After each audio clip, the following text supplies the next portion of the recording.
नमो नमः। प्रिय छात्राः, अद्य वयं महाभारतस्य शान्तिपर्वणः अध्ययनं करिष्यामः। शान्तिपर्वणि ये प्रमुखविषयाः, प्रमुखाः कथाः सन्ति, तासां विषये अस्मिन् प्रथम अध्याये वयं चर्चां करिष्यामः। सर्वप्रथमं भगवता वेदव्यासेन मङ्गलाचरणरूपेण यत् पद्यम् उद्धृतं तस्य उच्चारणं कुर्मः। नारायणं नमस्कृत्य नरं चैव नरोत्तमं देवीं सरस्वतीं चैव ततो जयमुदीरयेत्।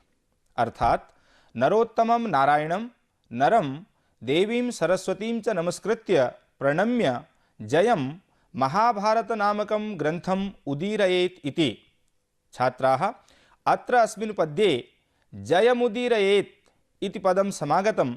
अत्र एतद् वक्तुं शक्नुमः यत् महाभारतस्य अपरं नाम जयः इत्यपि वर्तते।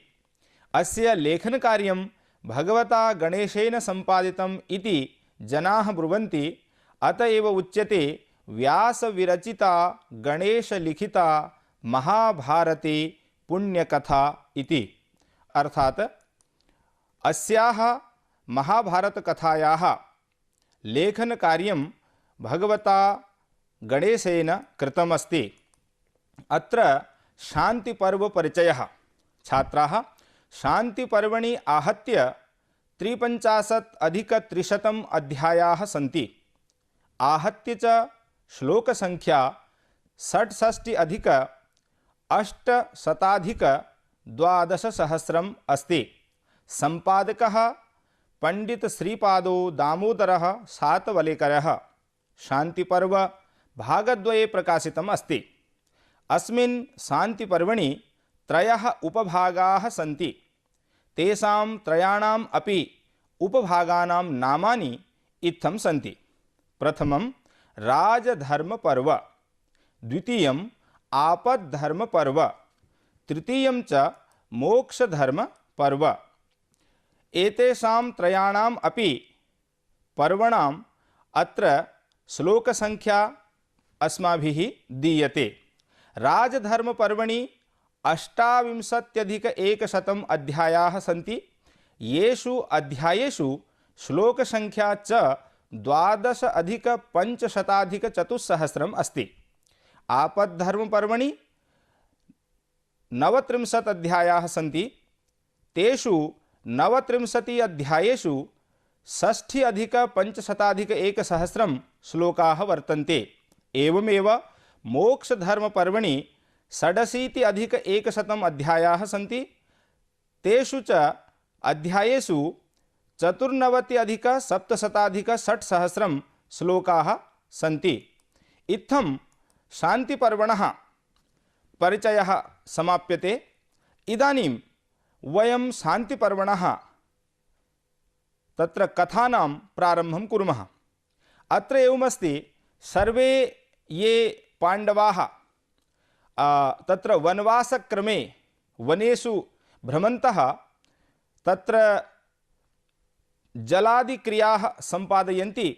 तत्र व्यासो लिखति, कृतोदकास्ते सुहृदां सर्वेषां पाण्डुनन्दनाः विदुरो धृतराष्ट्रश्च सर्वाश्च भरतस्त्रियः।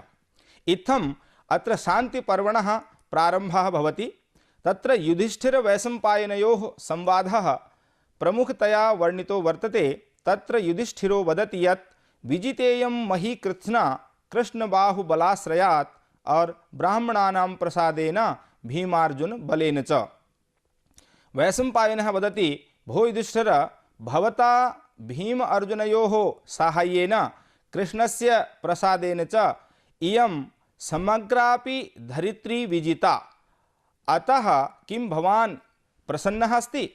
तदनन्तरं युधिष्ठिरं पृच्छति वैशम्पायनः, भवान् सन्तुष्टः वा? तदा युधिष्ठिरो वदति, न अहं प्रसन्नः नास्मि। तर्हि पुनः वैशम्पायनः वदति, कथमिति? किमर्थं भवान् प्रसन्नः नास्ति? किमर्थं सन्तुष्टः नास्ति इति वैशम्पायनेन पृष्ठे सति पुनः युधिष्ठिरो वदति, सौभद्रं द्रौपदेयांश्च घातयित्वा प्रियान् सुतान् जयोयम अजयकारो भगवन् प्रतिभाति मे। हे भगवन्, सौभद्रम सुभद्रायाः पुत्रम अभिमन्युम द्रौपद्याः पुत्रान् च घातयित्वा अहम एतद् यज्जयं प्राप्तवान् अस्मि, एषः जयः अपि विजयः अपि माम अजयः इति एव प्रतिभाति। तदनन्तरं गुप्तरूपेण कर्णस्य द्रोणाचार्यस्य च कथानकं वर्तते। तस्य अग्रे वयं यदा चलामः, कर्णः वयं सर्वेपि जानीमः, द्रोणं रहस्युपागम्य कर्णो वचनमब्रवीत्। द्रोणाचार्यस्य पार्श्वे गत्वा कर्णः एवं निवेदनं करोति यद् भो आचार्य, भो गुरो, अहं भवतः ब्रह्मज्ञानं ब्रह्मास्त्रं वेत्तुमिच्छामि इति। कथनस्य अभिप्रायः, कर्णस्य प्रार्थनाम् अङ्गीकृत्य द्रोणाचार्यः यद् वदति तद् अग्रिमेषु पद्येषु उच्यते। ब्रह्मास्त्रं ब्राह्मणो विद्यात् यथावत् चरितव्रतः, क्षत्रियो वा तपस्वीयो नान्यो विद्यात् कथंचन। एवं द्रोणाचार्यः कर्णं वदति। किं वदति?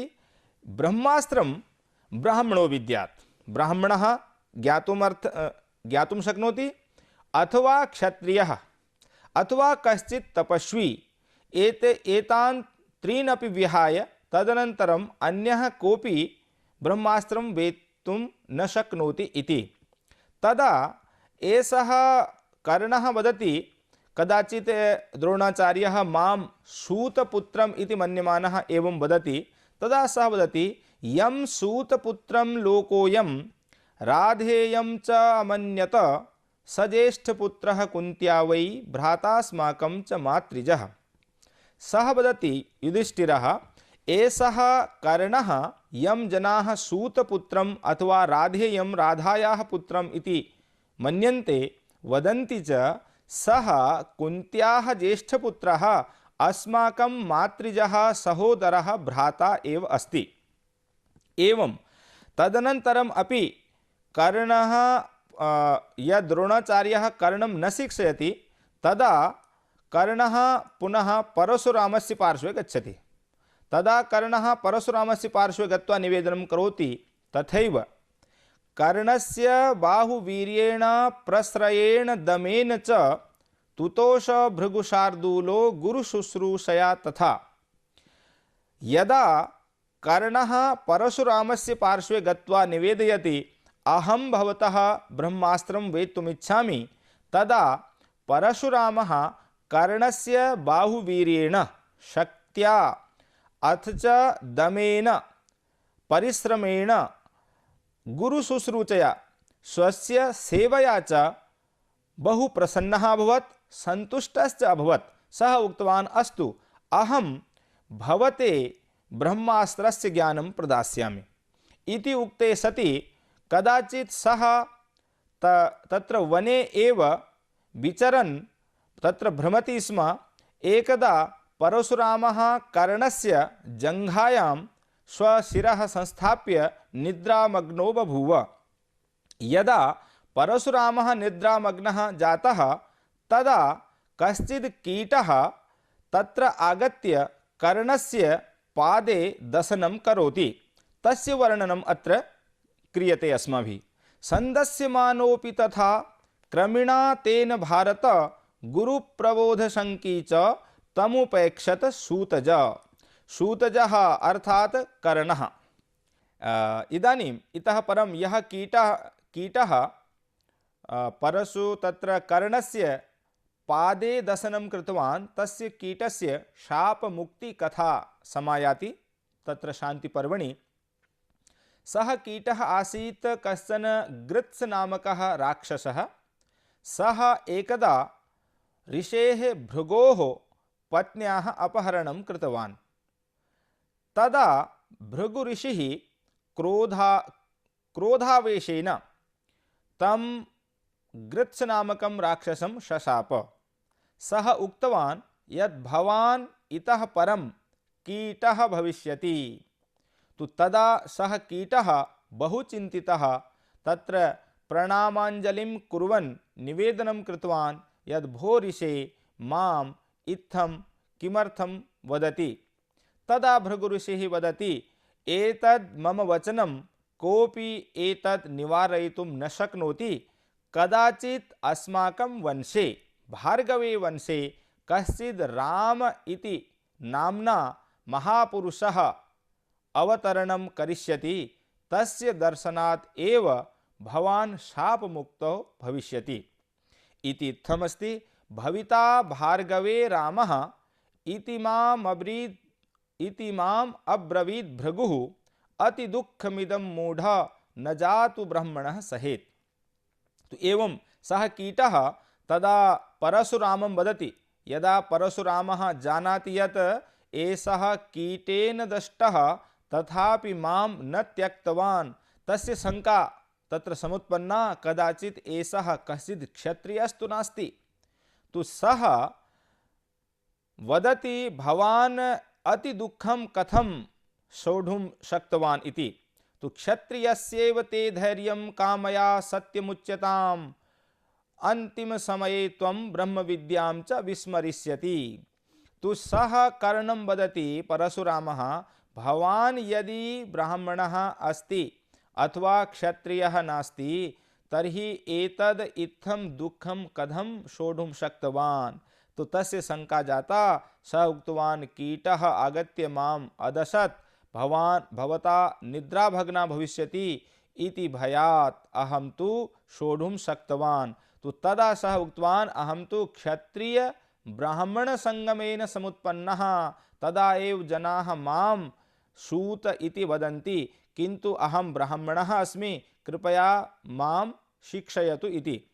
तो तदा परशुरामः अपि कोपवशात् तं कर्णं वदति, या ब्रह्म विद्या भवता अत्र शिक्षिता अस्ति, तो तत्र तां ब्रह्म विद्यां भवान् युद्धस्य अन्तिमेषु क्षणेषु यदा तस्य आवश्यकता भविष्यति तदा भवान् विस्मरिष्यति। भो छात्राः, एवं इत्थं तत्र अनन्तरं अस्मिन् शान्तिपर्वणि कथा अग्रे चलति। तो तदनन्तरं राजपुरे स्वयंवरे राजकन्यां प्राप्तुं दुर्योधनेन सह कर्णः अपि गच्छति। तत्र शिशुपालः, जरासन्ध इत्यादयः बहवः राजानः समागताः। तेषु शते राजसु दुर्योधनः अपि एकः राजा आसीत्। तेन सह तत्र कर्णः अपि समागतः आसीत्। दुर्योधनः राजकन्यायाः अपहरणं करोति। ततः राजकन्याम् आनीय यदा सः गच्छति तस्य पृष्ठतः अनेके राजानः समायान्ति। तत्र राज्ञां मध्ये महद् युद्धं भवति। युद्धे च कर्णः दुर्योधनं रक्षति। मध्ये पुनः मायया च इन्द्रः समागच्छति। इन्द्रः तत्र समागत्य कर्णं वदति, अहं भवतः कवचं कुण्डलौ च याचे इति। कर्णः श्रद्धया इन्द्राय कवचं कुण्डलौ च ददाति। तस्मादेव जन्मना कर्णस्य जन्मना एव कवचकुण्डले जाते आस्तां। सः कर्णः दानवीरकर्णः इति जगति प्रसिद्धः अस्ति। कर्णस्य दानवीरत्वं को न जानाति संसारेऽस्मिन्। सः इन्द्राय स्वकीयं कवचं कुण्डलौ च ददाति। तस्मात् कारणात् एव एषः कर्णः अर्जुनेन हतः इत्यपि तत्र महाभारते एव शान्तिपर्वणि वर्णितम् अस्ति। सः दानवीरः कर्णः स्वकीयं कवचकुण्डलम् अर्जुन इन्द्राय ददाति, तस्मात् कारणात् मृत्युं प्राप्नोति। युधिष्ठिरस्य अनन्तरं तो अत्र कर्णस्य मृत्योः एषा कथा। अनन्तरं युधिष्ठिरः कर्णः दिवङ्गतः इति विज्ञाय युधिष्ठिरः दुःखितः भवति। सः स्त्रीभ्यः शापं ददाति। तस्य कथा अग्रे आयाति। तत्र कथा का अस्ति, युधिष्ठिरस्य माता कुन्ती सूर्ययोः एषः पुत्रः कर्णः। कदाचित् कुन्ती सूर्यश्च तत्र कर्णं वदति यद् भवान् अर्जुनेन सह तत्र अभिमन्युः अस्ति, अन्ये ये सन्ति तैः सह मैत्रीं स्थापयतु। तो सूर्यः कर्णाय स्वप्ने एतां कथाम् उक्तवान्, तत्र कुन्त्यै अपि उक्तवान् सूर्यः, किन्तु कुन्ती तां कथां दुर्योधनाय तत्र युधिष्ठिराय न उक्तवती इति। यदा द्रोणाचार्यः कर्णं न शिक्षयति ब्रह्मविद्यां, तदा कर्णः चिन्तयति यत् मया इदानीं परशुरामस्य पार्श्वे गन्तव्यं। सः कर्णः शीघ्रमेव परशुरामम् उपागम्य तं निवेदयति यद् भो आचार्य, भो गुरो, कृपया मां ब्रह्मविद्यां शिक्षयन्तु इति। परशुरामः कर्णस्य मनसि महतीं श्रद्धां, तस्य ब्रह्मविद्यां प्रति जिज्ञासां विलोक्य तं शिक्षयितुं सिद्धः भवति। तदा सः वदति यद् अहं भवतः गुरुशुश्रूषया सन्तुष्टः अस्मि। तदेव तत्र शान्तिपर्वणि उल्लिखितमस्ति यत् कर्णस्य बाहुवीर्येण प्रश्रयेण दमेन च तुतोष भृगुशार्दूलो गुरुशुश्रूषया तथा। सः परशुरामः तस्य बाहुशक्त्या वीर्येण नम्रतया दमेन च बहु सन्तुष्टः अभवत्। अनन्तरं भृगुकुलु केतुः भगवान् परशुरामः तस्य गुरुशुश्रूषां वीक्ष्य अपि सन्तुष्टः तं शिक्षयितुं सिद्धः। तदा कदाचित् सः शिक्षयन् मध्ये तत्र वने विचरन्तौ आस्तां द्वौ अपि, परशुरामः अथ च कर्णः। वने विचरन्तौ तौ कदाचित् तत्र परशुरामः श्रान्तः जातः। परशुरामे श्रान्ते जाते सति एकस्मिन् स्थाने उपविश्य परशुरामः स्वशिष्यस्य कर्णस्य पादयोः तत्र जङ्घायां स्वशिरः संस्थाप्य निद्रावशीभूतः जातः। स्वकीये गुरौ निद्रावशीभूते जाते सः कर्णः तत्र शान्तभावेन उपविष्टः आसीत् यत् मम गुरोः निद्राभग्ना न भवेत् इति। एतन्मध्ये एव कश्चित् कीटः आगत्य कर्णस्य पादे दशति। कर्णस्य पादात् रक्तस्रावः भवति। सः महतीं पीडां वेदनां च सोढ्वा अपि कथञ्चिदपि न इतस्ततः भवति। तस्य मनसि अस्ति यत् मम गुरोः निद्रा भग्ना न भवेत्। तस्य वर्णनम् एकस्मिन् पद्ये, सन्दस्यमानोऽपि तथा क्रमिणा तेन भारत गुरुप्रबोधशङ्की च तमुपैक्षत सूतजः। सः सूतपुत्रः कर्णः तम उपेक्षत, उपेक्षां कृतवान्। वेदनायाः पीडायाः कारणं गुरोः जागरणं भविष्यति इति। यथा कथमपि सोढुं शक्तवान्। कीटेन तस्य दशनं कृतं, रक्तः स्रवति, तथापि कर्णः तत्र किमपि न वदति। एवं प्रकारेण तस्य कीटस्य दशनात् कर्णस्य पादात् यत् रक्तं निःसृतं, तद् रक्तं तस्य गुरोः हस्ते समागतं, गुरोः जागरणं जातं। तदा सः पश्यति यत् एतद् रक्तं कुतः, अहं तु अपवित्रः अभवम् इति सः परशुरामः वदति। तु तदा सः वदति, भवान् एतद् कथं सोढुं शक्तवान् इति। तु तदा मध्ये कीटस्य मृत्युः, तत्र कीटस्य शापमुक्तिः। तो कीटस्य शापमुक्तिकथाम् अहं संक्षेपेण श्रावयामि। तत्र लिखितमस्ति यद् एषः कीटः पूर्वजन्मनि गृत्स नामकः कश्चन राक्षसः आसीत्। सः राक्षसः एकदा ऋषेः भृगोः पत्न्याः अपहरणं कृतवान्। तदा ऋषिः भृगुः मम पत्न्याः अपहरणं कृतवान् इति कारणतः तस्य शापं दत्तवान्। सः भृगोः शापवशात् एव अष्टपादकीटः सञ्जातः। अर्नल इति तस्य नाम अस्ति। तो तदा सः वारं वारं तत्र भृगुं प्रार्थयति, निवेदयति यद् भो ऋषे क्षन्तव्योऽहं क्षन्तव्योऽहं, मम दोषः।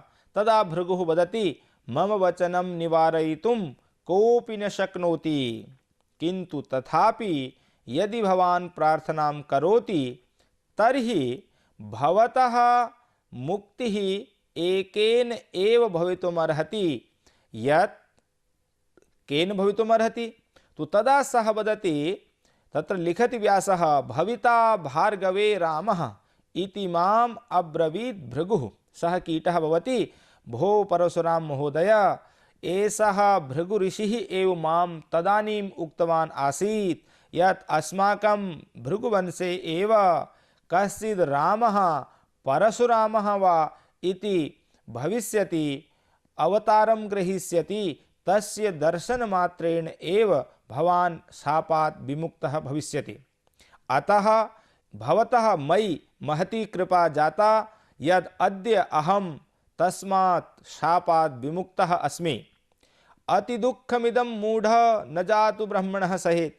तो एवं प्रकारेण कीटः तु मुक्तः जातः। कीटस्य मुक्ति अनन्तरं परशुरामस्य मनसि एकः प्रश्नः समायातः यत् एषः कर्णः यः आत्मानं क्षत्रियः इति उक्तवान्, एषः ब्राह्मणः इति उक्तवान् आसीत्, तर्हि एतादृशं कष्टम्, एतादृशीम् असह्यवेदनां पीडाम् एषः कथं सोढुं शक्तवान् इति जिज्ञासया सः परशुरामः कर्णं वदति कि भो मूढ मूर्ख, न जातु ब्राह्मणः सहेत् अति दुःखम् इदम् एतादृशं दुःखम् असह्यवेदनां ब्राह्मणः सोढुं न शक्नोति। यतोहि भवान् सोढ्वा अपि इदानीं तद्वद् तिष्ठति। तु क्षत्रियस्यैव ते धैर्यं कामया सत्यमुच्यतां। सः परशुरामः तं वदति, कर्णं, भवान् क्षत्रियः एव अस्ति इति मे भाति। तव धैर्यं विलोक्य मम मनसि शंका जाता यद् भवान् ब्राह्मणः नास्ति, भवान् क्षत्रियः अस्ति। भवान् तु तत्र चौर्येण ब्रह्मविद्यां ज्ञातवान् अस्ति इति कुपितः परशुरामः। तु तदा सत्यम् उच्यतां, सत्यं वदतु, सत्यं वक्तव्यं भवता इति कर्णं सः वदति। तदा कर्णः उक्तवान्, निवेदनं कृतवान् यद् महोदय, अहं ब्राह्मणक्षत्रिय संगमेन समुत्पन्नः अस्मि, अतः अहं ब्राह्मणः अपि अस्मि, क्षत्रियः अपि अस्मि। एवं प्रकारेण विस्तरेण तत्र कथा वर्णिता अस्ति शान्तिपर्वणि। तत्र तदा परशुरामः वदति, अस्तु, इदानीं भवता ब्रह्मविद्या तु प्राप्ता, शिक्षितश्च मया, किन्तु भवता तत्र सत्यं न उक्तम्। एतस्मात् कारणात् भवान् अन्तिमकाले यदा युद्धं भवति, युद्धकाले ब्रह्मविद्यां विस्मरिष्यति इति अयं प्रसङ्गः समायाति। तत्र एकः ब्राह्मणः तस्मिन् एव अरण्ये कदाचित् यदा कर्णः ब्रह्मविद्यां प्राप्तवान् आसीत्, तो मध्ये युद्धाभ्यासं कुर्वन् आसीत्। एकः ब्राह्मणः गाः चारयति स्म। तो एषः कर्णः तस्य ब्राह्मणस्य गां हतवान्। तो कुपितः ब्राह्मणः, भवता मम धेनुः हता इति कारणतः सः अपि कर्णाय शापं दत्तवान् आसीत् यद् भवान् यया विद्यया मम धेनुं हतवान्, तां ब्रह्मविद्यां, तां धनुर्विद्यां वा भवान् युद्धकाले विस्मरिष्यति। युद्धरणे रणभूमौ च भवतः रथस्य चक्रं तत्र भूमिः अधः एव आकर्षयिष्यति इति तस्य शापः इति भृगोः शापः इत्यस्यापि तत्र उल्लेखः अस्ति। तो एवं क्रमेण अग्रे एषा कथा चलति। तो कथायाम् अग्रे वर्णितमस्ति यत् राजपुर नामकं नगरं, तत्र राजधान्यां स्वयंवरस्य कार्यक्रमः, तत्र स्वयंवरे राजकन्यां परिणेतुं प्राप्तुं वा अनेके राजानः तत्र समुपस्थिताः। दुर्योधनेन सह कर्णः अपि तत्र गच्छति। तत्र तु शिशुपाल, जरासन्धः इत्यादयः अनेके राजानः समुपस्थिताः आसन्। तो राजकन्यायाः तत्र वर्णनं क्रियते स्म, परन्तु राजकन्या कमपि राजानं न पश्यति स्म, अग्रे अग्रे एव चलति स्म। तो यदा दुर्योधनम् अपि सा उल्लङ्घ्य अग्रे समागता तदा दुर्योधनः कुपितः जातः। सः राजकन्यायाः अपहरणं करोति। राजानः खिन्नाः भवन्ति, क्रुध्यन्ति च तस्मै दुर्योधनाय। ततो युद्धं भवति, महत् युद्धं भवति। राज्ञां मध्ये दुर्योधन जरासन्ध शिशुपालादीनां मध्ये युद्धं जातं।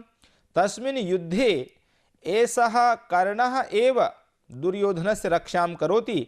यथा कथमपि ते तां राजकन्याम् आनयन्ति, गृहमानयन्ति। अनन्तरं पुनः तत्र इन्द्रस्य प्रसङ्गः अस्ति। इन्द्रः स्वमायया तत्र कर्णस्य सम्मुखे उपस्थितः भवति, समागत्य च वदति यत् अहं भवतः कवचं कुण्डलौ च याचे इति। एषः कर्णः दानवीरः। कर्णस्य दानवीरत्वं, कर्णस्य दानशीलता को वा न जानाति धरणीतलेऽस्मिन्। सर्वे जानन्ति दानवीरकर्णः।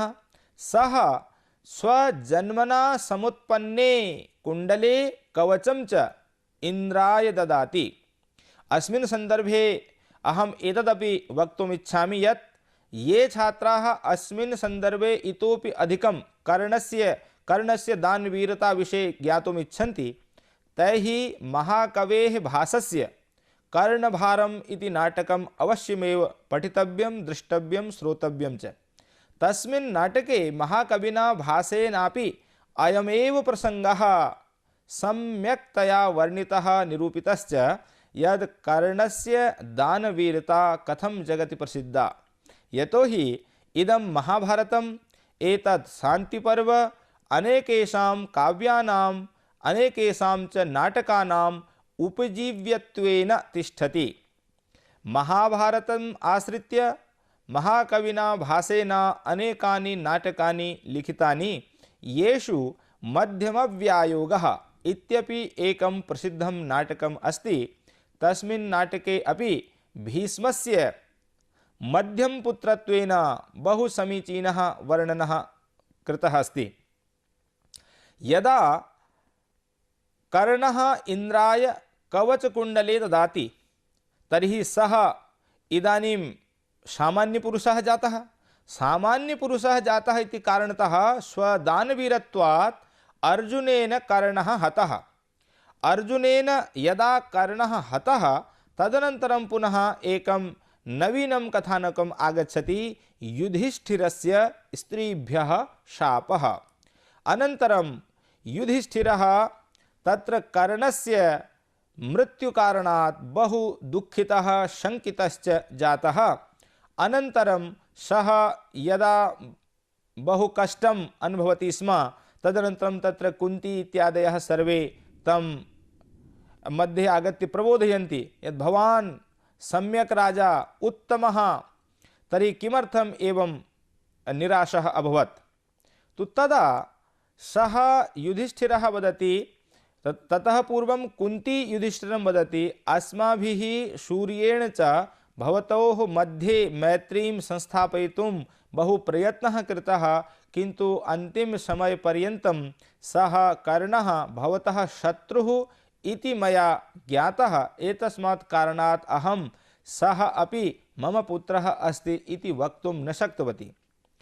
अमुं विषयं ज्ञात्वा सः युधिष्ठिरः बहु क्रुद्धः। सः उक्तवान् स्वमातरं कुन्तीं यद् भवती एतां कथाम् इदानीं पर्यन्तमपि किमर्थं स्वमनसि स्थापितवती?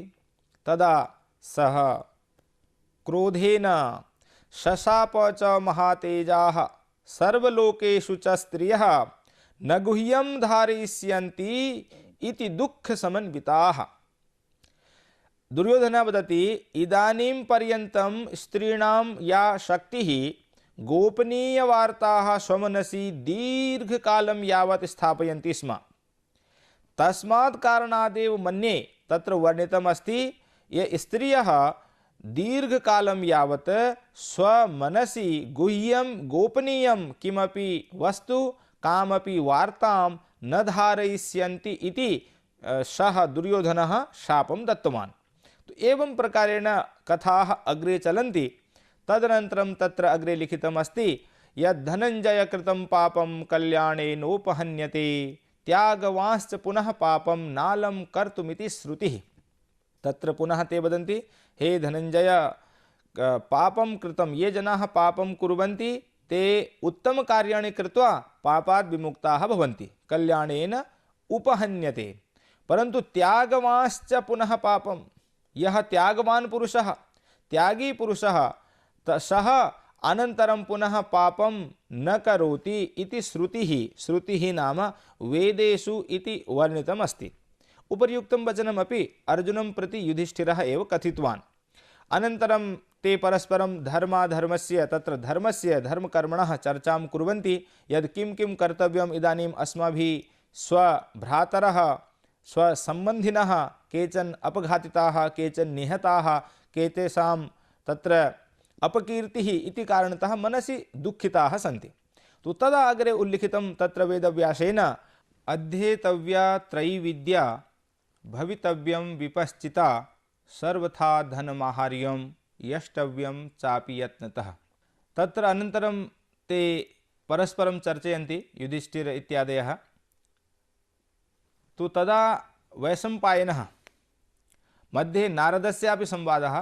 ते वदन्ति यत् त्रयीविद्याः ऋग्वेदः, सामवेदः, यजुर्वेदश्च, एते वेदत्रयं त्रयीविद्याः इति तत्र वर्णिताः सन्ति।